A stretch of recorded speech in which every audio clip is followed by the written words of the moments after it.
I'm Reed Price. I'm the director of the Bainbridge Island Senior Community Center and very happy to have you here today. We are regularly meeting on Zoom with something to talk about, thanks to the sponsorship of Fieldstone Memory Care of Bainbridge Island. Fieldstone offers innovative and compassionate care, and they are accepting residents and offer day stay and respite programs as well. Call 360-689-4314 to schedule a tour of Fieldstone's apartments on Rolling Bay today. 360-689-4314. Also, I'd like to acknowledge that the Senior Community Center is on the ancestral homeland of the Coast Salish people, specifically the Suquamish tribe, the people of the clear salt water. We both honor them and are grateful for their hospitality. And today we're sipping tea, and Ann Lovejoy is going to start us off.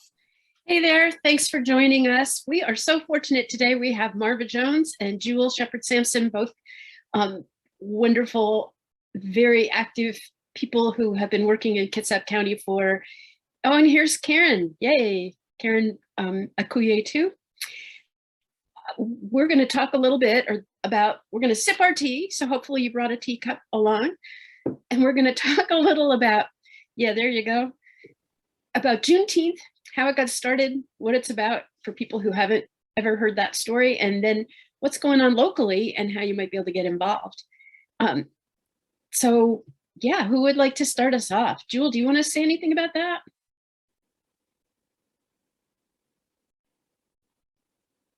Karen can start and I can piggyback on Karen. Sure. Because we've both been doing it for many years in the Kitsap County. Karen, you're muted. Let's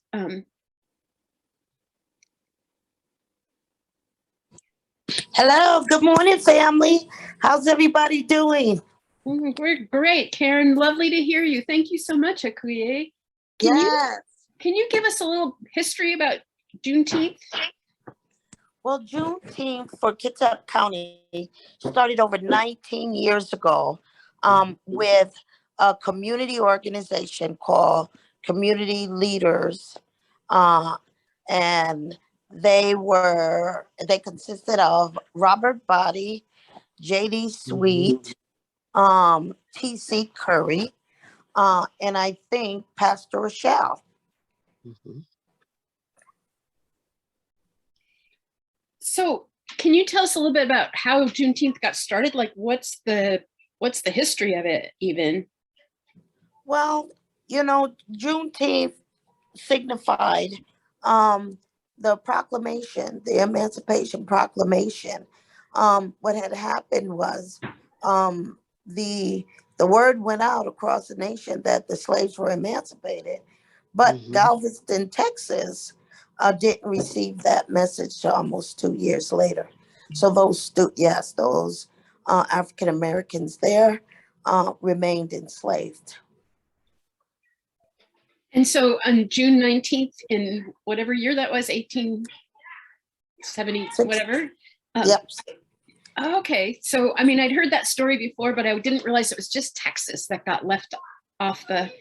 Well, I don't think it was just Texas. I know Texas was renowned for it, but I think there were many other regions that they were not fully emancipated. I'll say it like that.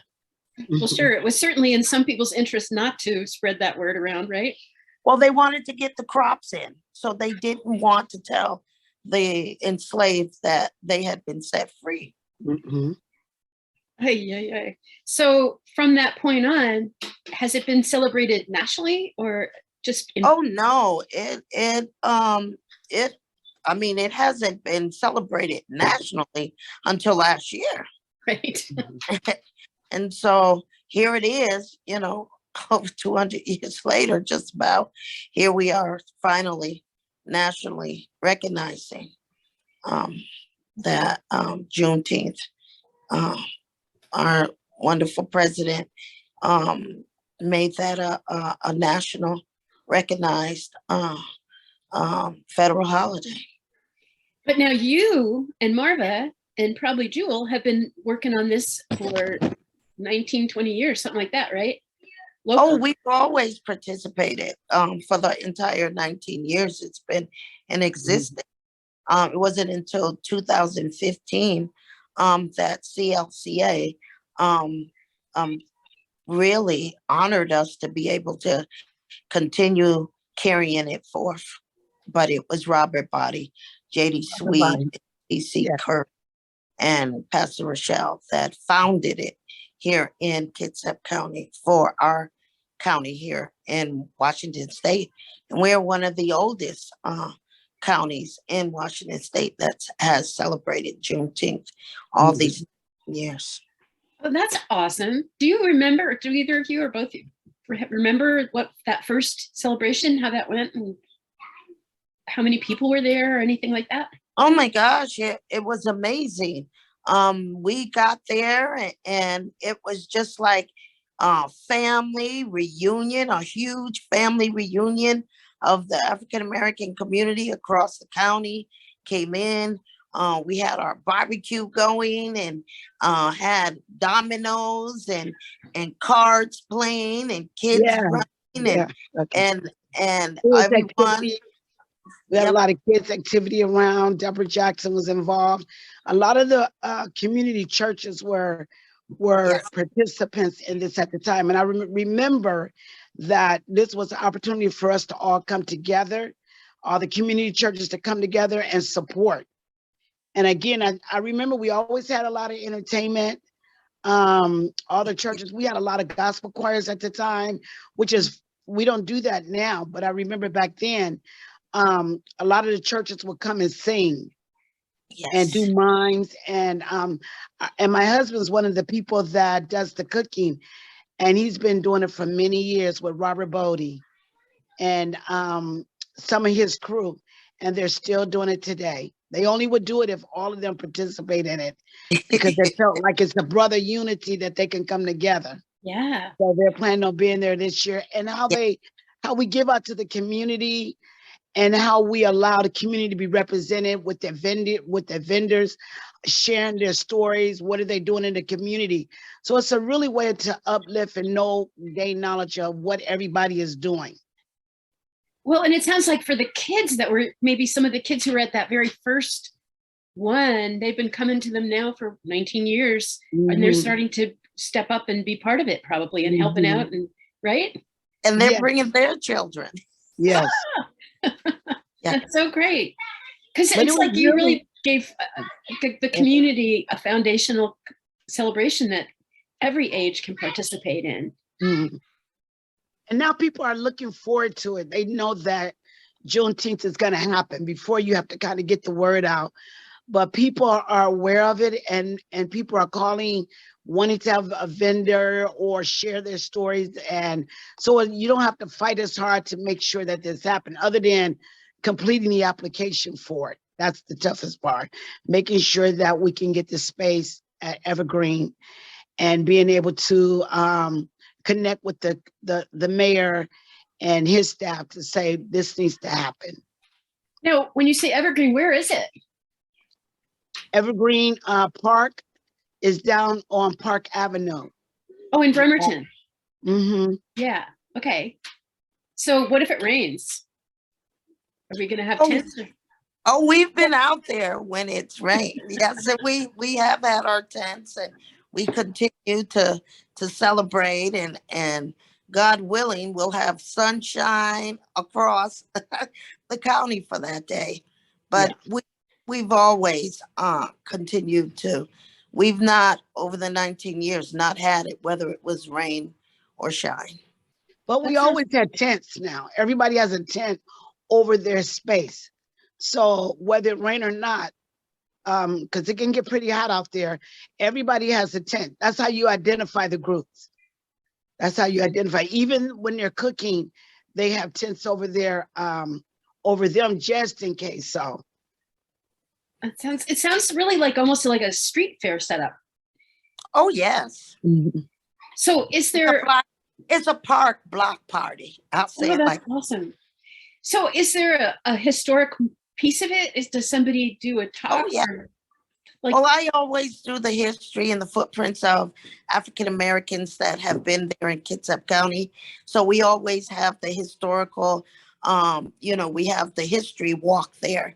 And then we always have our elders tent where we set all that history up and allow our elders to be served in that tent with a lot of we serve elders with their goodies and make sure that anything they need, we have runners to go and get it for them. And so we want to make them comfortable as well.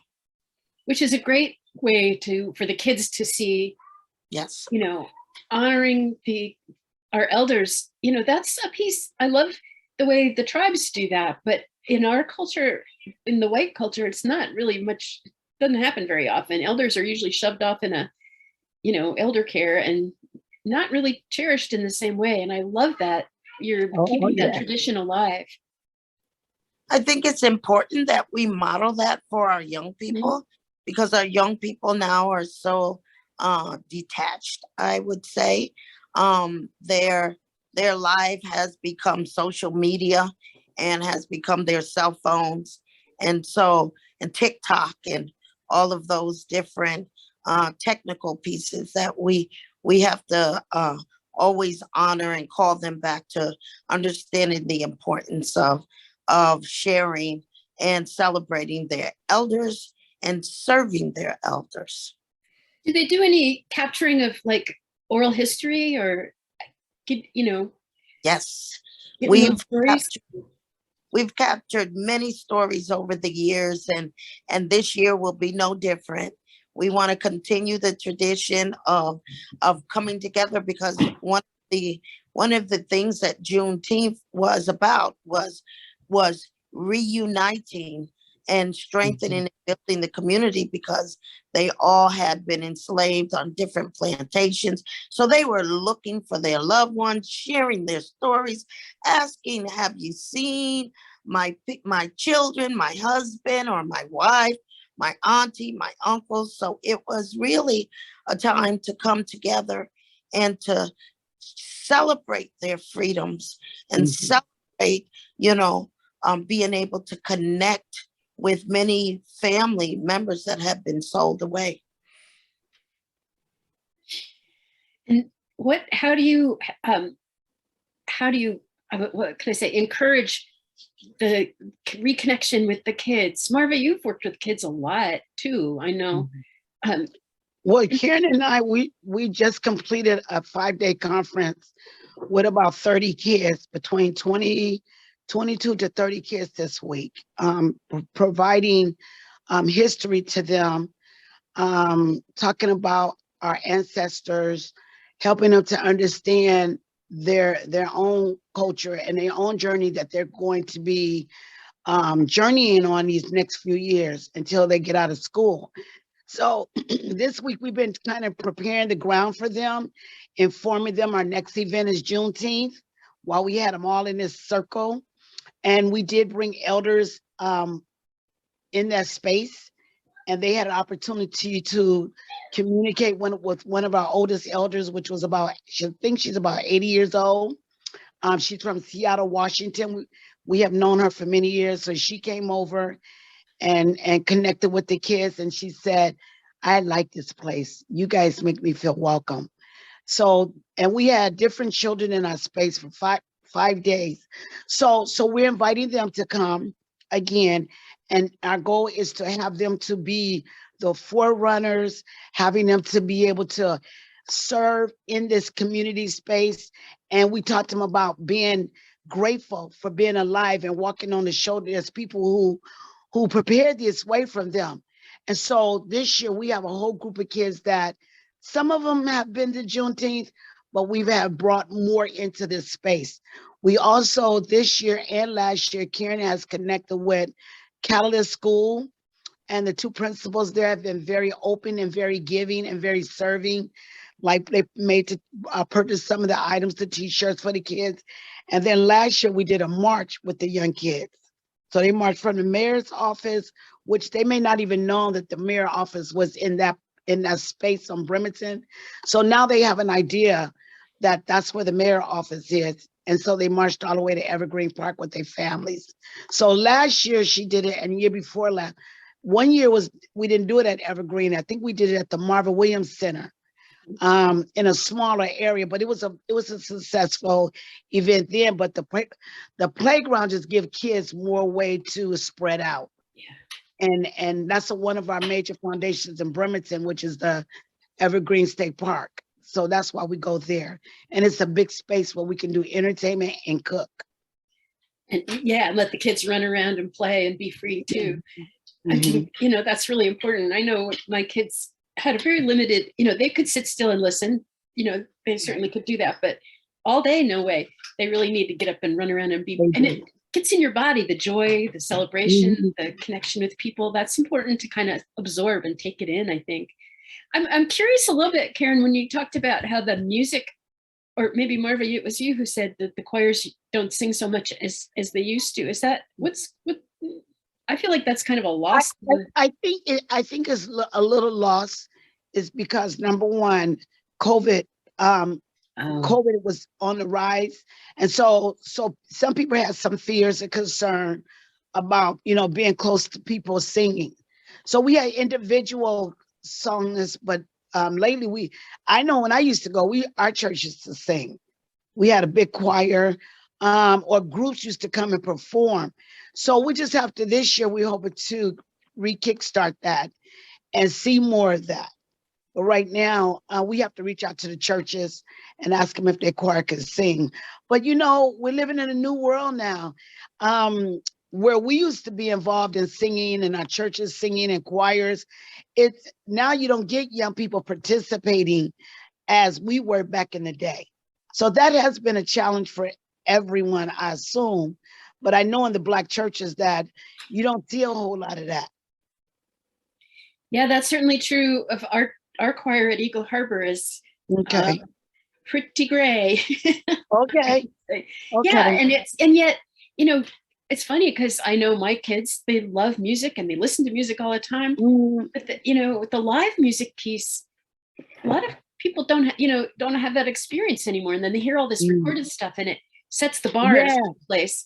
And then when real people are doing real singing, sometimes and yet what can be more joyful and community building than singing together? I don't know.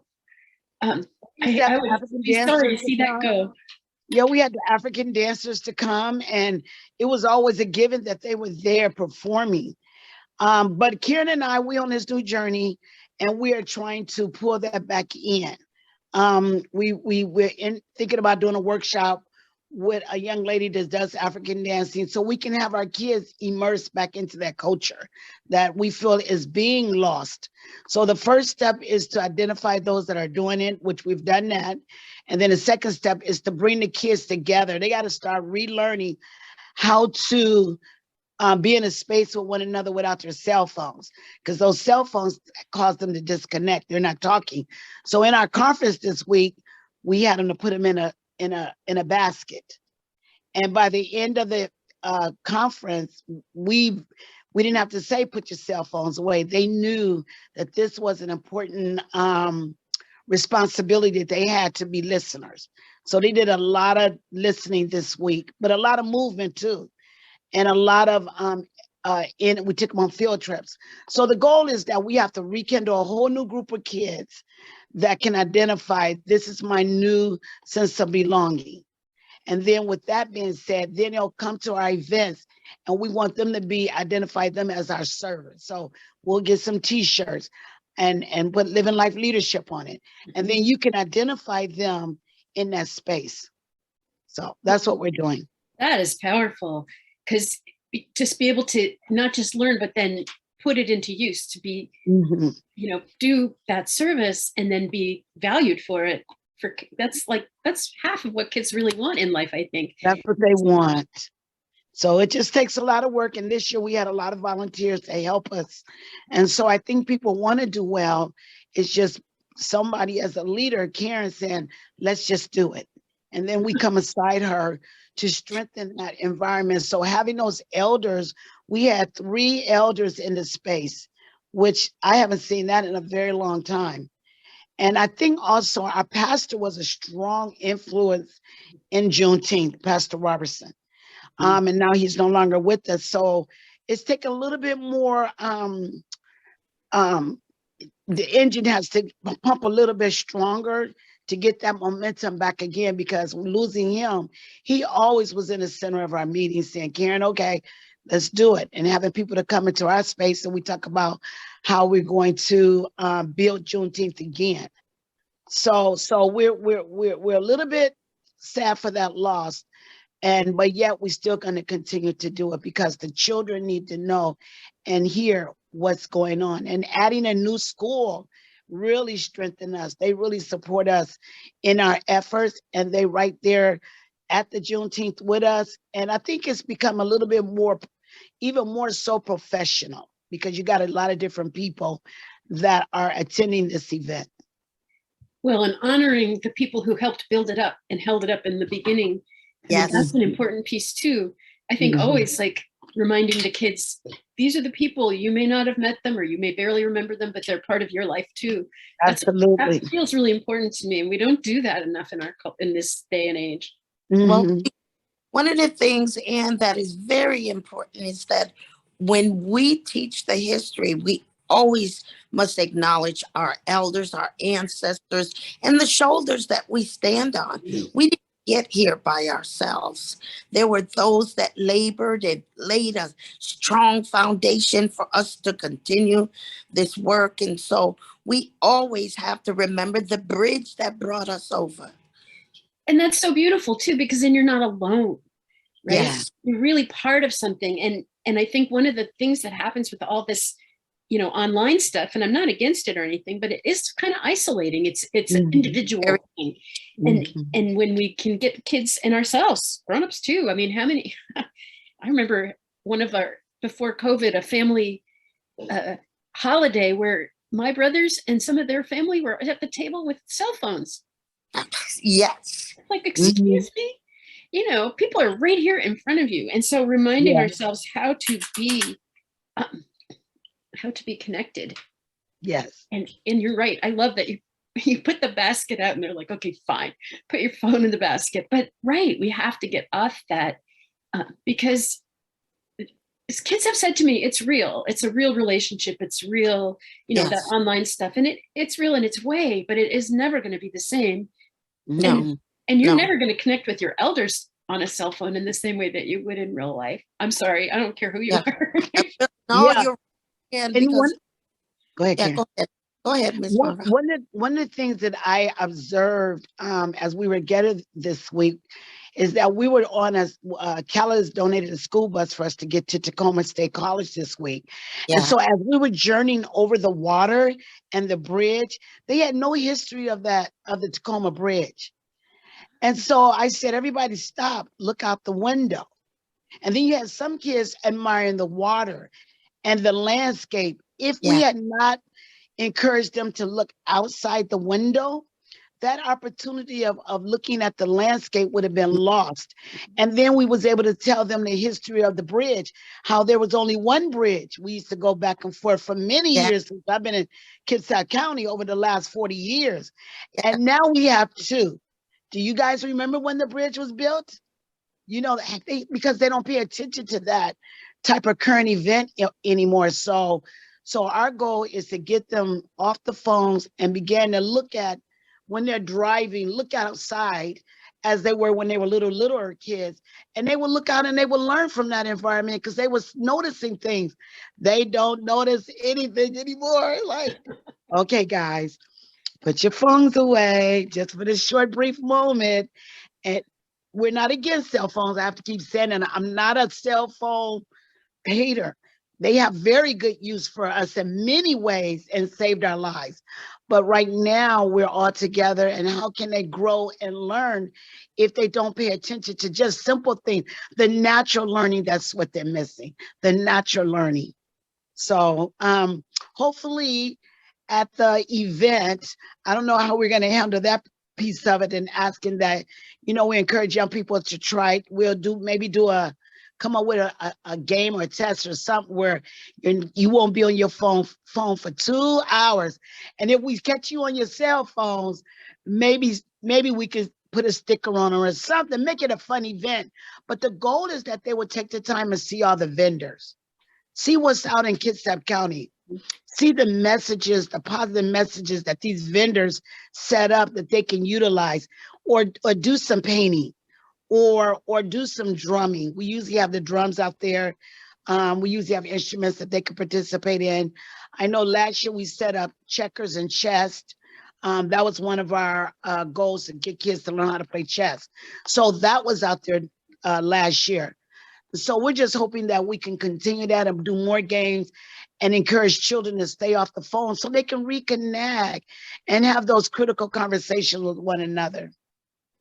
Reed says, have a sticker that says, I'm here, my smartphone's chilling. Oh, I like that. See, I like that. And you know, another idea we used to do is like to have a scavenger hunt. So it's like you'd have every booth might have a something, and they have to see, like, find the little tiger, or find the, you know, who's got this or that. And then when they get them all, it'd be like bingo card with stickers. And when you find them all, you get kind of a prize. But it meant you went somewhere, you looked at it, you talked to the person, you asked them a question. Is your middle name Horatio? You know, whatever. I mean, you got to find something out about it, right? Yes, I like that idea. Just to say, no cell phone, because otherwise they're going to be over in the corner just cell phoning. And what Juneteenth, why Juneteenth came about is very important for our young people to remember that. So I think those ideas I'm going to marvel those in my brain, and we're going to talk about it at the next Juneteenth meeting. Reed says Juneteenth bingo. Okay. Okay.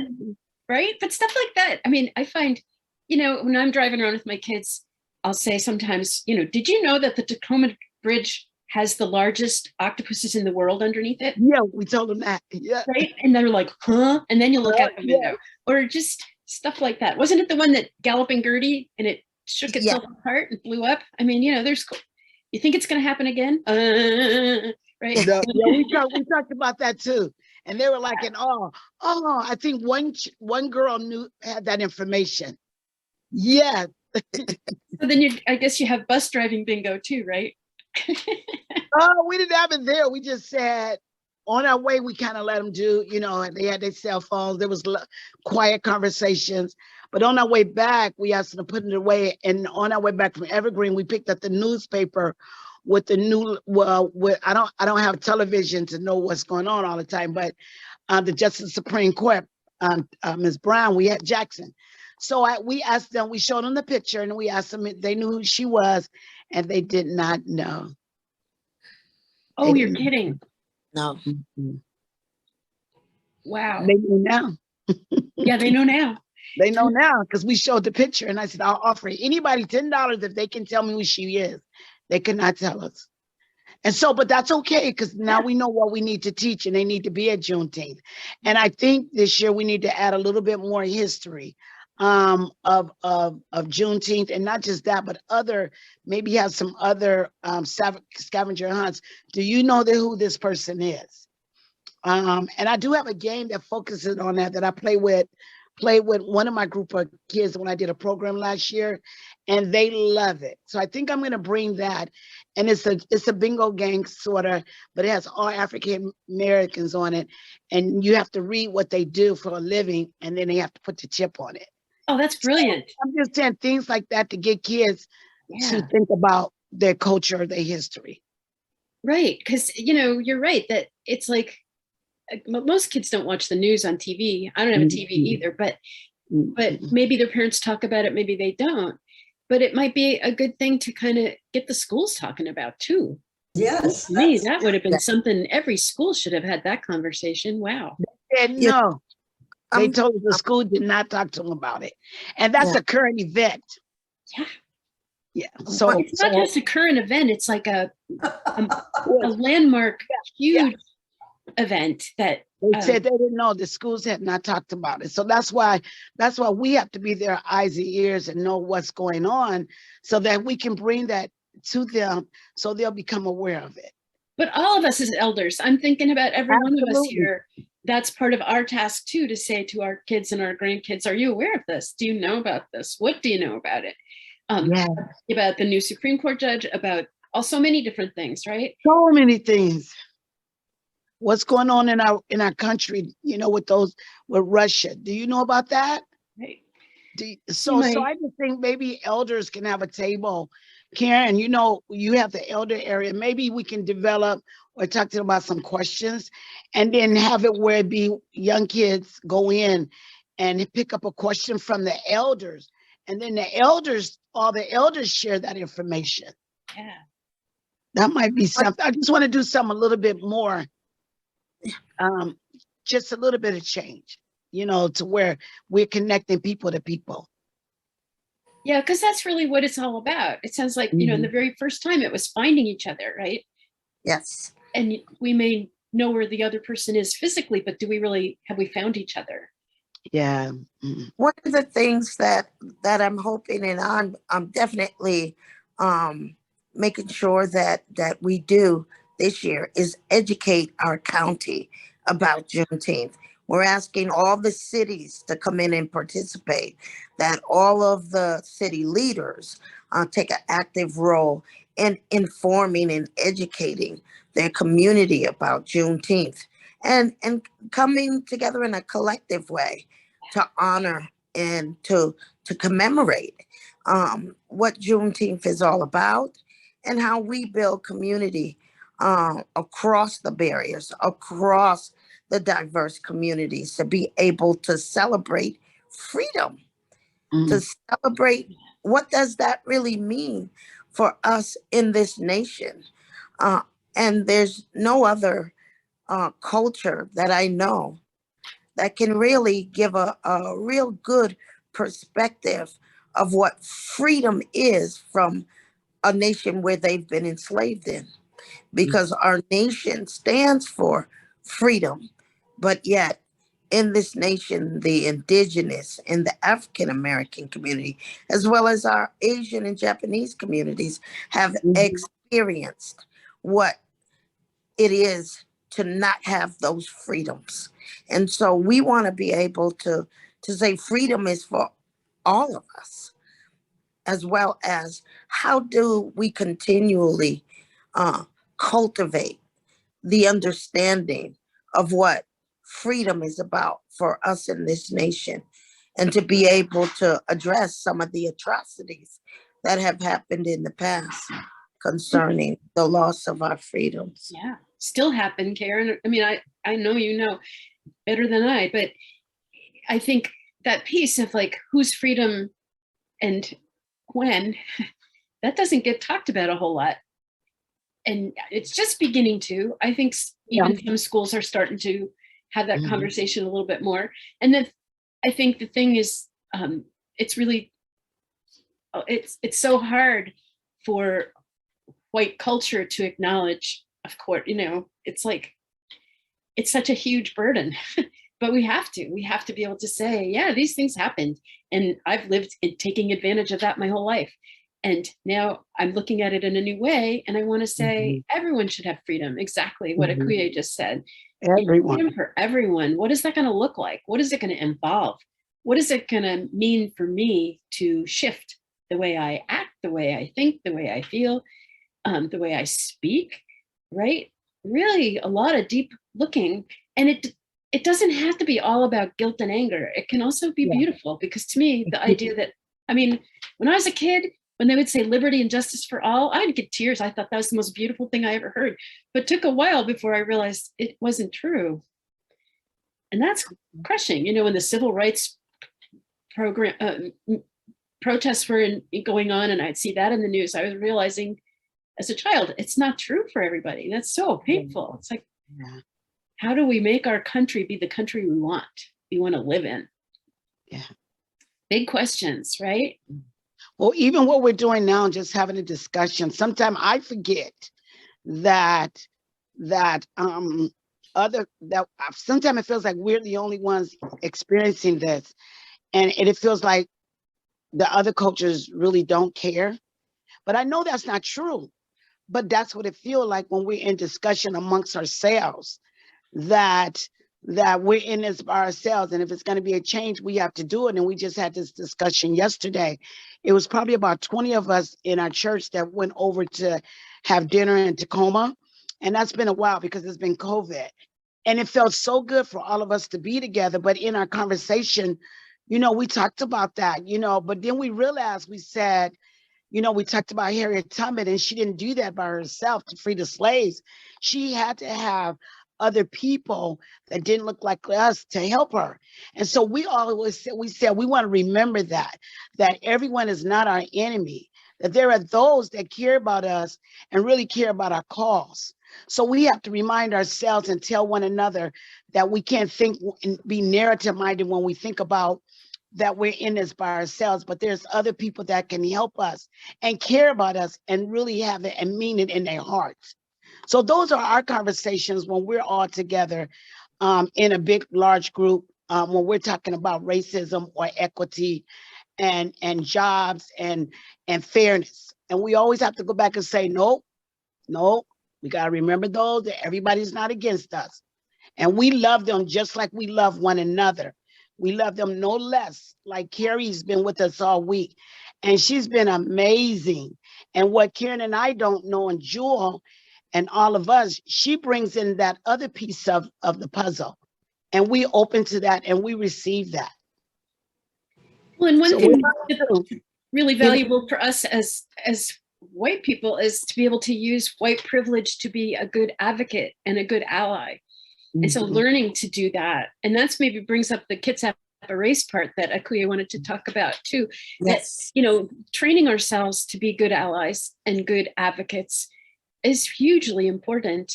And that's something, Akuya, do you want to say something about that? Because the Kitsap ERACE Coalition is a great jumping off place. Yes, I do. Because one of the things that we must understand is that we've made this thing about a black and white and racism thing, when it's a human thing.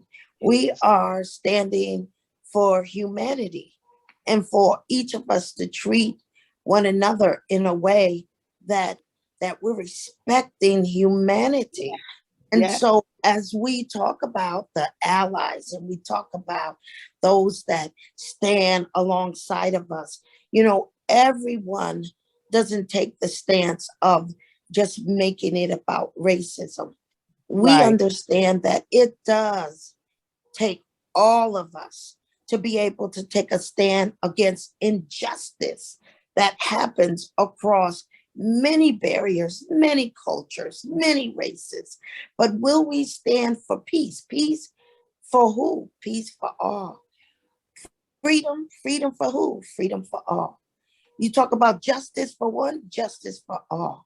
These things go up, and then in our inhumanity, and then we begin to make it very divisive by saying blacks against the whites, whites against the blacks, and Puerto Ricans against this one, or Asians against that one. Now we've stepped into that form of racial divide and racism, which, that is the problem. When that is what causes all of the atrocities, when we single out another human being and begin to perpetuate all types of atrocities against the human being themselves. So when we talk about allies and talking about showing up for racial justice, Kitsap Surge and Kitsap ERACE, we're breaking down these barriers. We have to educate our community and give them root causes. Is it racism, or is it just hatred against another human being? We've got to shift the language as well. We can't continually pit color or pit race or pit heritage or pit our differences. But we have to talk about, what does it mean to be human and to treat someone with respect, and begin to talk about the hatred, the jealousies, the animosities, instead of making it a color thing. Yeah. Because I think we need to shift that conversation as well. Mm-hmm. It reminded me years ago, I don't know if you remember, there was some desecration of Jewish graves in the graveyards, and Junko and I went and we were cleaning and helping to put them back up and clean them up and stuff. And somebody actually said to Junko, well, why are you here? These people weren't Japanese. And he was like, I mean, he was really cool about it, better than I was, because my mouth was like, but he just said, it affects everyone, and we have to stand together. It's all of us together. And I was so proud of him because he's so gracious. He did it so graciously and kindly, and then he just kept right on with scrubbing the paint stuff off. But yeah, that kind of divisiveness, it seems to feed something in people sometimes. And yeah, we got to pull it out to the light and say, that's really unhealthy. If it isn't for everyone, it isn't working. Yeah, I'm so glad that we're having this conversation. I really do. And one of the things that when we begin to move equity forward and begin to move our community forward in a healthy way to address it, we need to make sure that we're using the proper language to be able to level the playing field so everyone knows these are atrocities against humanity. And we can shift it in a rapid way when we use the proper language and give a greater understanding and be able to learn together and unlearn together and be able to break down those barriers and begin to really build a beloved, unified community in a way that strengthens all of us. And it causes us all to step into a healthier place of being and relating to one another and being in fellowship with one another. And I believe that is Kitsap ERACE's goal. We have to look at that equity. We have to look at the race thing. When we got to look at the community engagement across those barriers, how we engage and relate to one another. That's vital. That's important.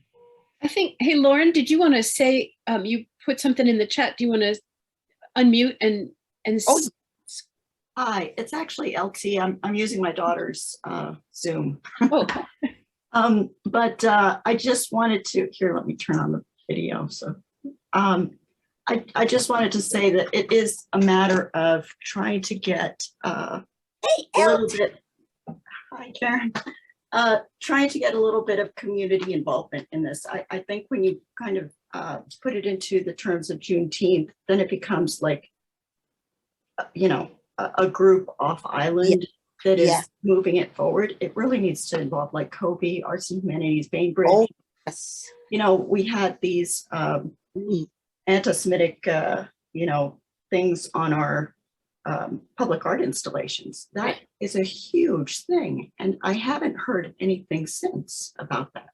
You know, in response to that, we could possibly have some ambassadors on site. Yes. So, you know, discussing, people can just wander by and, you know, whether it's like a living museum, you know, they can be dressed as a person in history and they can just interact with people and it can be fun. Or it can be totally informative where, you know, someone is speaking about what happened, what occurred, you know, what's going to make it different going forward. But I don't really know, you know, who in the city could be a liaison for that, or I think Arts and Humanities Bainbridge is very open to just anybody kind of wandering in and discussing these topics with them. But when it comes to Kobe, you know, that's where I'm unaware. I think we should take it right to Blair King. Thank you. Don't you think? Yes, I do think. I mean, he's new enough that I think he hasn't had the layers of past stuff. You know, he doesn't know all that old story. And he could do, and he seems pretty open to stepping up, don't you think, Akuye? Have you talked to him? I do. I really do. At our kickoff meeting, we did have representatives from Bainbridge, but we also asked those letters to go out to the city councils and to the leaders within those communities to be able to come in and bring an offering. We always say, bring an offering to the table.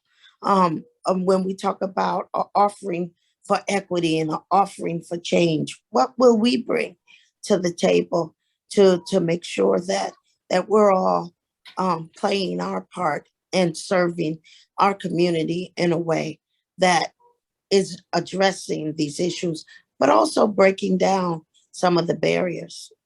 Yeah, because there are ongoing issues. That's right. I'm sure that people would like to forget that happened, and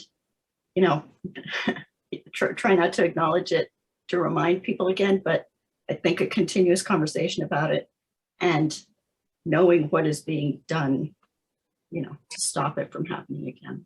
Because if nothing is done, it will happen again. It will. It will. Human nature says it will. It's part of our collective psyche or something, but we can still, every single time we have to respond. We can't just say, oh yeah, business as usual, because it's business as unusual. We got to stop this. Akuya, I'm wondering if is there a website or email list or something we can track to know what the best way for us to make an offering to Juneteenth this year? Yes. And in the future, like how would we participate? How could we ally and help out? Oh, yes. You can always email Kitsap ERACE Coalition. We can always Living Arts Cultural Heritage and Living Life Leadership, and the New Life Community Development Agency, when we want to reach out and say we want to be a part. And any, and I keep saying anyone who wants to participate in Juneteenth is welcome. This is not just for African Americans. Yeah. This is for our community. This is for our county. This is for our state and our nation. And that's why it's important this year that we come in a unified way, because this is the first year that the nation has recognized Juneteenth.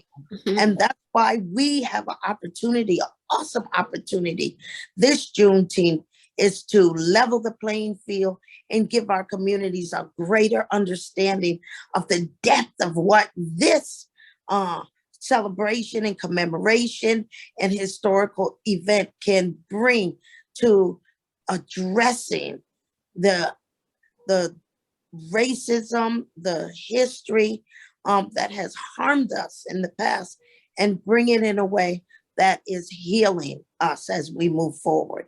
I'm so thankful for Juneteenth, because now I say this is a part of truth and reconciliation.